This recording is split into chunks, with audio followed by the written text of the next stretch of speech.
देखिए, आज हम प्रयोग तथा संरचना के आधार पर क्रिया भेद देखेंगे।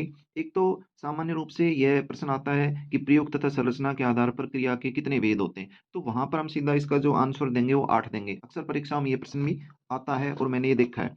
अब इसमें यह बात आती है कि क्रिया आखिर कितने प्रकार की होती हैं? अभी तक तो हमने मोटे तौर पर यही देखा था कि भई आकर्मक क्रिया और सकर्मक क्रिया होती है क्रम के आधार पर। लेकिन यहाँ प्रयोग तथा संरचना के आधार पर भी क्या क्रियाओं के भेद होते हैं? तो वहाँ हमारा उत्तर होगा कि हाँ, ये प्रयोग तथा संरचनाओं के आधार पर भी क्रिया के 8 भेद होते हैं। इसमें पहला एग्जाम्पल हम इस देखेंगे कि जैसे सामान्य क्रिया, अर्थात सामान्य क्रिया का मतलब क्या होता है? इसका जो शीर्षक दिया गया है उससे भी लग रहा है कि सामान्य क्रिया है।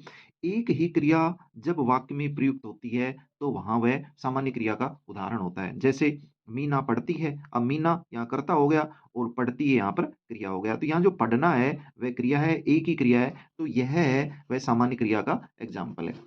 नेक्स्ट है इसका कि प्रेरणार्थक क्रिया, अर्थात ऐसी क्रिया जो प्रेरणा देने से पूर्ण होती हो। यहाँ पर कि जब वाक्य में जो कर्ता है वह स्वयं काम ना कर कर और दूसरों को प्रेरित करके जब काम करवाता है तो वहाँ है जो प्रेरणार्थक क्रिया होती है। जैसे इसका एग्जाम्पल है कि राम श्याम से काम करवाता है। अब यहाँ देखिए राम कर्ता, अब यहाँ श्याम है, ये क्या है? कर्म है और काम, ये काम हो गया और ये कर्म हो गया और यहाँ करवाता है। अब 2 कर्म हो गए तो यहाँ राम श्याम से काम करवाता है। राम जो इसमें करता है वह स्वयं काम नहीं कर रहा, अर्थात स्वयं क्रिया नहीं कर रहा, जबकि वह क्रिया किससे करवा रहा है? वह क्रिया श्याम को प्रेरित करके करवा रहा है। तो यहाँ पर जो प्रेरणार्थक क्रिया होगी, ये प्रेरणार्थक क्रिया का ये उदाहरण है कि राम श्याम से काम करवाता है। यही प्रेरणार्थक क्रिया में इसको हम ले सकते हैं।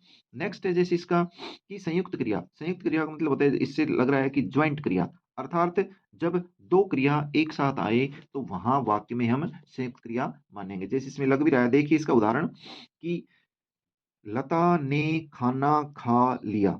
लता कर्ता है, खाना कर्म है और यहाँ पर देखिए ये ने है जो ये कारक है और खा और लिया। इसमें 2 क्रिया आ रही हैं, खा और लिया, अर्थात अब 2 क्रिया आ रही है तो ये सामान्य क्रिया का उदाहरण भी नहीं है, प्रेरणार्थक क्रिया का उदाहरण भी नहीं है। अभी बताया तो ऊपर कि जब 2 क्रिया एक साथ आती है तो वह संयुक्त क्रिया का उदाहरण होगा। तो यहाँ पर ये खा और लिया ये संयुक्त क्रिया के उदाहरण है।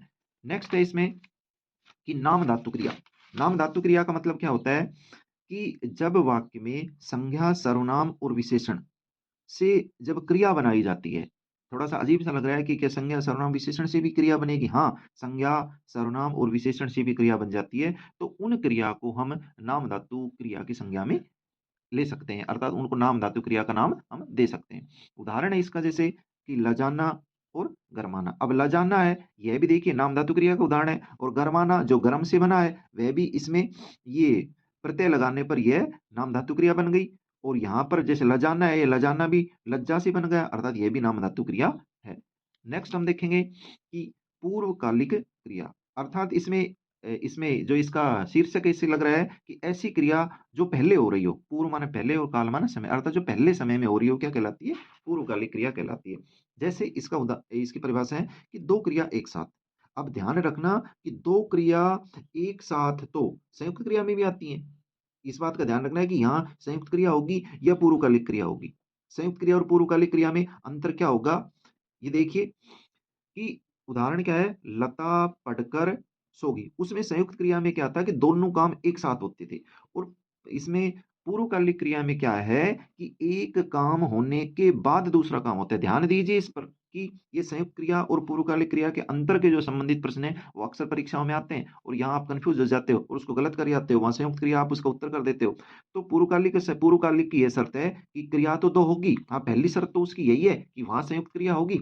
लेकिन उससे जो अगली शर्त है वह ये है कि जो एक क्रिया है वह पूरी हो और उसके बाद दूसरी क्रिया हो। देखिए इसमें लता पढ़कर सो गई, अर्थात लता कर्ता है, पढ़ना क्रिया है और सोना यह भी क्रिया है, अर्थात 2 क्रिया हो गई।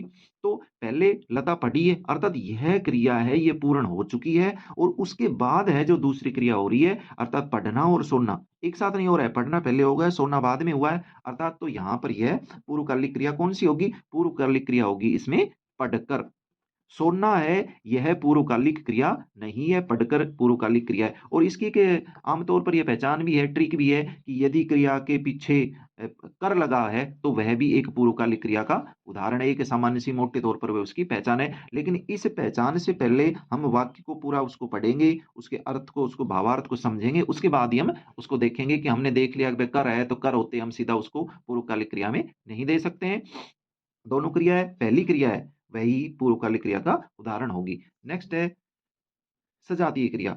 सजातीय क्रिया जो है इसके भी अक्सर परीक्षाओं में प्रश्न आते रहते हैं। सजातीय क्रिया अर्थ ऐसी क्रिया जिनकी जाति एक हो, अर्थात लगभग वे एक ही क्रिया से बनी हो, अर्थात एक ही धातु से जब 2 अलग-अलग रूप की क्रियाएँ बनती हैं, तो वह सजातीय क्रिया कहलाती है। देखिए इसमें कर्म तथा क्रिया दोनों एक ही धातु से बनी हो।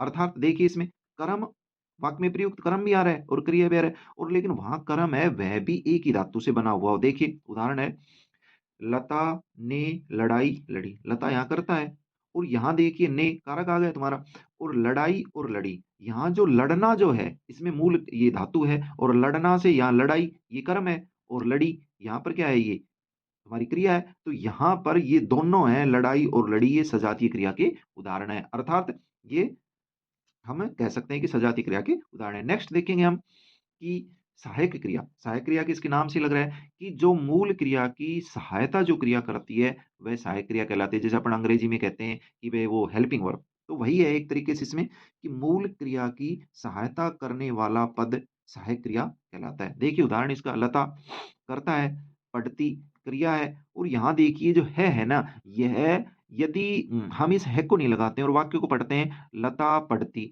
तो वाक्य पूर्ण नहीं होता है। अर्थात यह जो क्रिया है, ये अपना अर्थ पूरा स्पष्ट नहीं कर पा रही है। तो जब अर्थ इसका अर्थ स्पष्ट करने का कार्य ये है, वह है कर रहा है, तो इसी वजह से हम इसको कह सकते हैं कि यहाँ पर जो है, ये है सहायक क्रिया है और पढ़ती है मूल क्रिया है।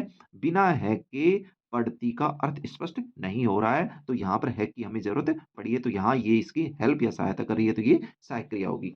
नेक्स्ट है इसमें कृदंत क्रिया। कृदंत, कृत इसके नाम से लग रहा है, ऐसी क्रिया जो कृदंतो क्रिया के साथ प्रत्यय लगने पर अर्थात क्रिया के साथ जब हम कृत प्रत्यय लगा अर्थात वो प्रत्यय लगा देते हैं, तब वह क्रिया कृदंत क्रिया कहलाती है। जैसे देखिए इसमें उदाहरण है, लता लिखती है। अब यहाँ पर लता कर्ता है और लिखती क्या है यहाँ पर ये क्रिया है। तो यहाँ पर जो इसमें मूल जो क्रिया है ना, वह है लिख अर्थात लिख में जब हमने प्रत्यय लगाया, तो वहाँ पर इसका रूप बना लिखती। तो ये सारे क्रिया के इम्पोर्टेंट उदाहरण थे, जो अक्सर परीक्षाओं में आते रहते हैं। आपको मेरा ये वीडियो कैसा लगा? कमेंट्स बॉक्स में कमेंट्स करके ज़रूर बताएँ। शेयर और सब्सक्राइब करें, जिससे आगे की वीडियो और भी बेहतर और अच्छे डाल सकें। धन्यवाद।